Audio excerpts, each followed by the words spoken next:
Chapter 4, The Professor's Pet. And so we see, Miss P was saying, that the main symbols of the story correspond to the elements of the journey motif proposed by Carl Jung. The class stared at her stunned. Most of them had spent yesterday afternoon and evening and a good part of the night grappling with the first day of seminar homework. They were tired, crabby, and 100% confused about today's lesson. 3 out of the 5 pit people were asleep. "This seminar garbage is for the birds," muttered Mark. "Too bad her hat wasn't connected to her mouth." "No, this is fantastic," Benji insisted, looking around. "No one understands a single word. Perfect. When Professor P sees how far out in left field she is, maybe she'll call off the seminar." "And we can be a class again," added Mark longingly. "Okay," the teacher concluded. "Any questions?" A hand shot up. "Yes, Arthur." Arthur squinted at the board. "I don't understand this." "Excellent," Ms. P approved. "In a seminar like ours, if you don't understand something, please don't be embarrassed to ask about it." She beamed. "Now, Arthur, what part of the lesson are you having problems with?" "All of it," Arthur admitted. She frowned. "Well, exactly where did you begin to lose my train of thought?" "Right after you said good morning," he replied, blushing. There were a few chuckles and the occasional mumbled, "Me too." One of the awake people in the pit whistled a few bars of "For He's a Jolly Good Fellow." Ms. P looked shaken. Can anybody tell me what I've been talking about for the last hour?" "Ha!" whispered Benji in the uncomfortable silence that followed. "Nobody could have understood that stuff." A hand went up directly in front of him. "Ellen!" chorused Benji and Mark in horror. "Nice going, Havermeyer," said Benji. "Next time, try to keep your big mouth shut." He and Mark were sitting in the hall after Miss P had ejected them for disturbing the class. "Me?" exclaimed Mark. "You yelled Ellen too, remember?"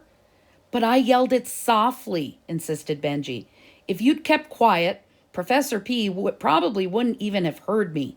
Besides, we would have gotten away with it if you hadn't batted her hat out of the ballpark yesterday."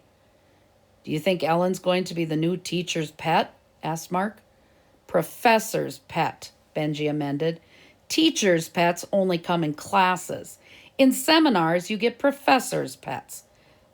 I can't believe what a traitor she is. We should kick her off the show, except that her dad runs the station." "Come on, she's not that bad." "We had the professor on the ropes," argued Benji. "She was going to have to admit that her seminar was too hard. Who knows? She might even have bumped us back down to being a class. But no, Ellen had to show everybody how smart she is and announce that she understood everything." At that moment, the door to the classroom opened, and Ellen Louise stepped out into the hall. "Are you guys still here?" "Where would we be?" snarled Benji.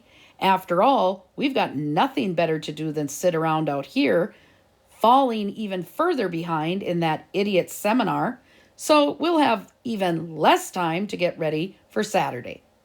"Well, Ms. P says you can come back in now, if you promise to behave." Mark was horrified.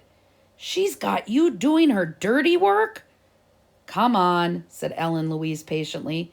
"Quit being so stubborn. Ms. P is a great teacher. We finally found someone who will stop boring our heads off and get us into some interesting and exciting work." "I like having my head bored off," said Benji stoutly, "because afterwards you can pick up your head and go work on the show." With a sigh, Mark placed his hand on Benji's shoulder. "We may as well go in. The more we miss, the more we have to make up." The two returned to class, shamefaced. The standing ovation they received from the pit was deafening. Mark could not resist taking a bow. This was a mistake. "All right, you two," said Miss P sternly. "That's it. You're on detention for the rest of the day." Benji was horrified. But today's the day we meet with the people on the Kids View. sign-up sheet and slot them into the show. You should have thought of that before you disrupted the seminar twice, said the teacher. You're on detention. Benji let a "but I didn't do anything" die on his tongue. He certainly didn't want her to think back to his lecture on politeness in the parking lot yesterday. She might remember what had happened right after it. Later that day, he sat in unparalleled misery, serving his sentence, while Ellen Louise conducted all the Kids View interviews herself. Knowing Ellen, whispered Mark, his fellow sufferer, she'll probably schedule 45 minutes of the big yawn. For Benji, not being in touch with Kids View was brutal torture. Shut up, Havermeyer. This is all your fault. By 3:20 Friday afternoon, Benji was bouncing up and down at his desk. Both eyes were riveted on the minute hand of the clock as it headed down the home stretch. The last 10 minutes before 3:30 dismissal. Everyone was restless, looking forward to a whole weekend away from 5th grade seminar. The sounds from the pit were like the rising roar of the crowd in the last few seconds of the national anthem before the Super Bowl. As soon as the big hand hits the 6, announced Benji, I am out this door and home. If I work straight through the rest of today, I should have my script ready for the show tomorrow. Benji still had the better part of a week's work ahead of him. He had not written a word of his script since Monday, Miss Gucci's disappearance day.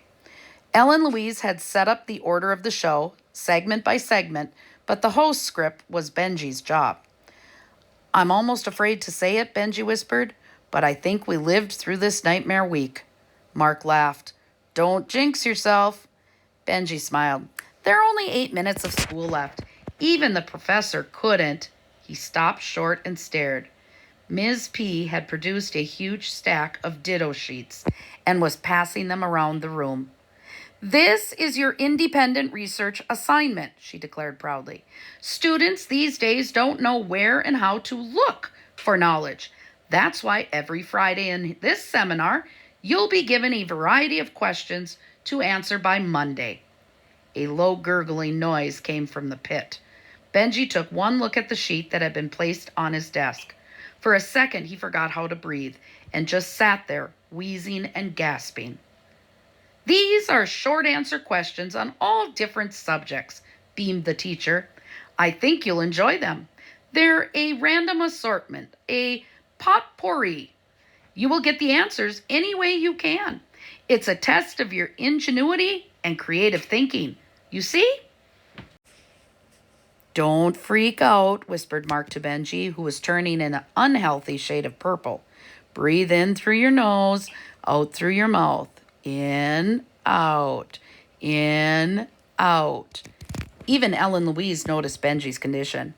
Mark's right, she counseled. Give it a little time. You'll calm down. But Benji did not calm down. All the way home, he bemoaned the new assignment. This is it. I'm doomed. There'll be no Kids View tomorrow. The host will be working on something far more important. He slapped the ditto violently and stared at it with hatred and loathing. This! Why can't you do the research assignment on Sunday? Asked Ellen Louise. Because that's the day my whole family visits my grandparents, Benji replied. Rain or shine, no getting out of it. He grasped at his hair. I can't do the show without a script. And to get a script, I have to take a 0 on the research thing. I'm dead. Soap opera time, said Ellen Louise sarcastically. Come on, Benji, don't be so dramatic. It's not such a big deal. You've got the rest of Saturday after Kids View, and probably some of Sunday night. And if you're not quite done, I'll help you with the rest on Monday morning. Does that go for me too? Asked Mark hopefully. I was planning to get in a little recreation this weekend, like sleep. It's not so easy, Ellen, exclaimed Benji. Forget all our other homework. There are 10 questions on here, and they're real hard ones too. Just look at number 1. What's the longest river in South America? How are we supposed to know? I can't believe you guys, said Ellen Louise with conviction. These questions aren't even really work. They're a game, like Trivial Pursuit or a TV quiz show. Most people love stuff like that. Suddenly, Benji threw his hands up into the air, sending his notebooks flying. A quiz show, he exclaimed, his face lighting up like a Christmas tree. We could put one on Kids View, a weekly trivia quiz segment. Are you nuts? Asked Mark. We don't have the time to do our homework, let alone make up a bunch of trivia questions. Benji smiled for the first time since he'd spotted the stack of dittos in Ms. P's hand. We don't need to make up anything. He picked up the assignment sheet lying on the ground at his feet and cradled it lovingly. We've got 10 top-notch questions right here. But Miss P would never give us permission to use these, Ellen Louise protested. They're homework. She probably wouldn't, Benji agreed. But if we don't ask her, she can't say no. A slow smile was forming on Mark's lips. It grew and grew until it practically split his face. I get it. We announced that we're having a trivia quiz, and we read out the questions on the air, then people phone up with the answers, we write them down, and hand them in on Monday. We do Kids View and our homework at the same time, chortled Benji. Ellen Louise was horrified. But that's cheating. It is not, said Benji righteously. Professor P said we should get our answers any way we can. She wants creative thinking? Well, here it is. Right, Mark? Right, Mark confirmed. We're not just learning. We're learning about learning.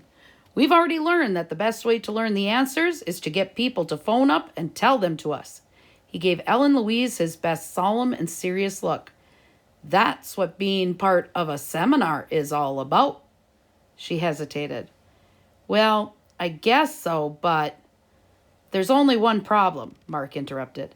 If we're going to have a quiz show, we'll need prizes. Who's going to phone up if you can't win anything? Good point, said Benji thoughtfully. Then he snapped his fingers. Mr. Whitehead, maybe he can give us some. Mr. Whitehead, Mark exploded. He wouldn't give us the skin off a grape. He's our sponsor. He wants the show to do well as much as we do. Surely he can part with some little things for us to use as prizes. You know, goldfish, guppies, that kind of stuff. Why don't you go over there and tell him our idea? Me? He hates my guts. If I show up at our annual Friends without you guys for protection, he'll feed me to the gerbils. Why don't you go? We have scripts to finish, Benji explained patiently. Just stick close to Mrs. Whitehead, and you'll be okay. Are you sure about this, Benji? Asked Ellen Louise dubiously. Of course I'm sure. It's for the show. Now, let's get going. Benji was seated at his desk, slaving over his script, when his baby sister crawled into the room and deposited herself on her tiny stool. No practice tonight, kid, said Benji.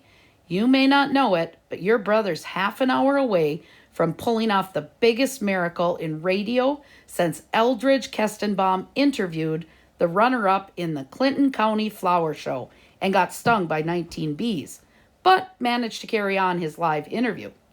I'm going to be ready for Kids View tomorrow, in spite of Professor P. Aaron propped her chin on his desk and looked impressed. The phone rang, and Benji raced into the hall to answer it. It was Mark. Hi, how's the script coming? Great, Benji enthused. I'm almost finished. How about Mr. Whitehead? Not bad, replied Mark.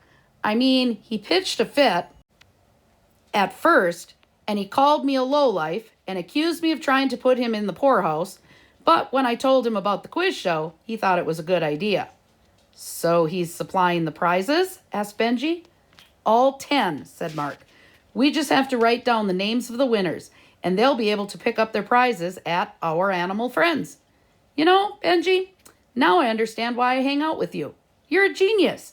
This plan might just get us through 5th grade seminar. Benji hung up and danced around the house, punching at the air in triumph. He was interrupted by clapping and turned to see Aaron in his doorway, giving him a standing ovation.